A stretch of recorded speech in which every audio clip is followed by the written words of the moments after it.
बच्चों, मेरी कहानी चैनल पर आपका स्वागत है। आप सब कैसे हैं? आशा करती हूँ सब खुश हैं। आज की कहानी है मौसम के देवताओं के वंशज बतख, एपिसोड 3। दूसरे एपिसोड में विकी ने दिव्य लोक में अपने पूर्वजों और मौसम देवताओं के बारे में जाना। उसे पता चला कि वह मौसम देवताओं के वंशज है और उसे अपने अंदर छिपी शक्तियों को पहचानकर एक भयंकर बाढ़ को रोकने की चुनौती दी गई है। हालांकि तूफानों की देवी सोना उससे जलती थी, उसकी असफलता के लिए षड्यंत्र रचती है। अब विकी अपनी परीक्षण की यात्रा शुरू करती है। विकी को एक शांत सुनहरे मैदान में ले जाया जाता है, जहां हल्की हवा बह रही है और चारों ओर बादलों की छटा फैली है। रुद्रा, जो हवा के देवता हैं, विकी के परीक्षण की जिम्मेदारी लेते हैं। रुद्रा मुस्कुराते हुए कहते हैं, विकी, तुम्हारे भीतर अद्भुत शक्तियां हैं, लेकिन उन्हें नियंत्रित करना आसान नहीं होगा। तुम्हें प्रकृति के साथ संतुलन बनाना सीखना होगा। विकी संदेह में पूछती है, क्या मैं वास्तव में ऐसा कर पाऊंगी? मैं तो सिर्फ एक साधारण बतख हूँ। हवा के देवता रुद्रा बोलते हैं, याद रखो, हर बड़ा पेड़ कभी एक छोटा बीज था। तुम्हारे भीतर वो बीज है, अब उसे उगाने का समय आ गया है। रुद्रा विकी को एक छोटे से तूफान के केंद्र में खड़ा करते हैं। चारों ओर हवा घूम रही है और विकी को इसे महसूस करने और नियंत्रित करने के लिए कहा जाता है। रुद्रा कहते हैं, हवा से बात करो, उसे आदेश मत दो, उसे समझो। विकी अपनी आंखें बंद करती है और हवा की सरसराहट सुनने की कोशिश करती है। धीरे धीरे वह अपनी चोंच से हल्की आवाज में फुसफुसाती है और हवा उसकी बात मानकर शांत हो जाती है। हवा के देवता रुद्र प्रसन्न होकर बोलते हैं, बहुत अच्छा किया विकी, ये शुरुआत है, अब इसे और मजबूत बनाना होगा। अगले चरण में विकी को छोटे तूफान पैदा करने और उन्हें नियंत्रित करने का अभ्यास करना पड़ रहा था। हवा के देवता रुद्र ने कहा, तुम्हें समझना होगा कि तूफान केवल विनाश के लिए नहीं होते, वे संतुलन भी बनाते हैं।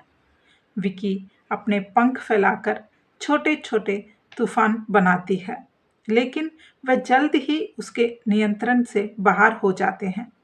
एक बार एक तूफान उसे पीछे की ओर उड़ा देता है। विकी थकान और निराश होकर बोलती है, ये तो बहुत कठिन है, शायद मैं इसके लिए नहीं बनी हूँ। रुद्रा अब सख्ती के साथ बोलते हैं, तुम्हें हार मानने की इजाजत नहीं है। तुम्हारे भीतर एक शक्ति है जो तुम्हें भी नहीं पता, उसे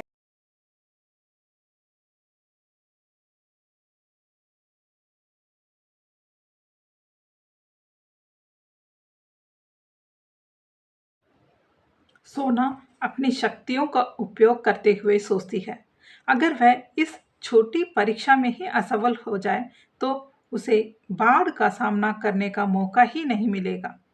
सोना एक असमय तूफान उत्पन्न करती है और उसे विकी के प्रशिक्षण क्षेत्र की ओर भेजती है। विकी और रुद्रा अभी प्रशिक्षण कर ही रहे थे जब अचानक चारों ओर का वातावरण बदल जाता है। हवा में एक तेज गति बढ़ जाती है और काले बादल आसमान को ढक लेते हैं। रुद्रा चौंक कर बोलते हैं, ये तूफान प्राकृतिक नहीं है। विकी खुद को बचाने के लिए संघर्ष करती है। रुद्रा उसे निर्देश देते हैं, तुम्हें इसे रोकना होगा, ये तुम्हारी परीक्षा है। विकी अपने पंख फैलाती है और तूफान से संवाद करने की कोशिश करती है, लेकिन ये उसकी शक्ति से बाहर था। विकी डर जाती है, मैं इसे नियंत्रित नहीं कर सकती, ये तो बहुत बड़ा है। विकी तूफानों के बीच फंसी है, लेकिन उसे हवा के देवता रुद्र की आवाज याद आती है। प्रकृति के साथ संतुलन बनाओ। वह अपनी घबराहट पर काबू पाती है और एक बार फिर अपनी शक्ति का उपयोग करने की कोशिश करती है। विकी अपनी सारी ताकत लगाकर तूफान को शांत करने में सफल हो जाती है, लेकिन ये उसे पूरी तरह थका देता है। विकी हांफते हुए कहती है, मैंने मैंने इसे कर दिया, लेकिन मैं अभी तैयार ही नहीं हूँ। तूफान के बाद विक्की को पता चलता है कि यह तूफान देवी सोना का षड्यंत्र था। रुद्रा उसे बताते हैं कि सोना उसकी शक्ति और साहस से डरती है। सोना तुम्हारे कमजोर करना चाहती है, लेकिन याद रखना असली ताकत संघर्ष से ही आती है। विकी सोना का सामना करने का मन बनाती है, लेकिन तभी उसे पता चलता है कि बाढ़ का स्तर बढ़ने लगा है। महल के एक हिस्से में देवताओं को बाढ़ की पहली लहर दिखती है। पानी तेजी से बढ़ रहा था और पृथ्वी पर विनाश शुरू हो चुका था। आकाशराज चिंतित होकर कहते हैं, अब समय नहीं बचा है। विकी को जल्दी से अपनी शक्तियों को संभालना होगा।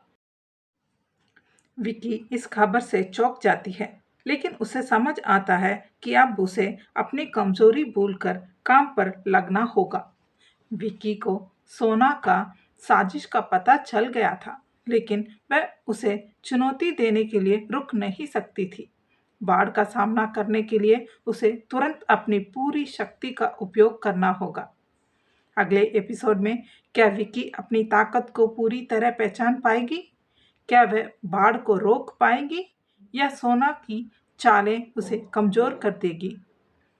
ठीक है बच्चों, अगली कहानी पर फिर मिलेंगे। तब तक के लिए खुश रहो और खुशी बांटो।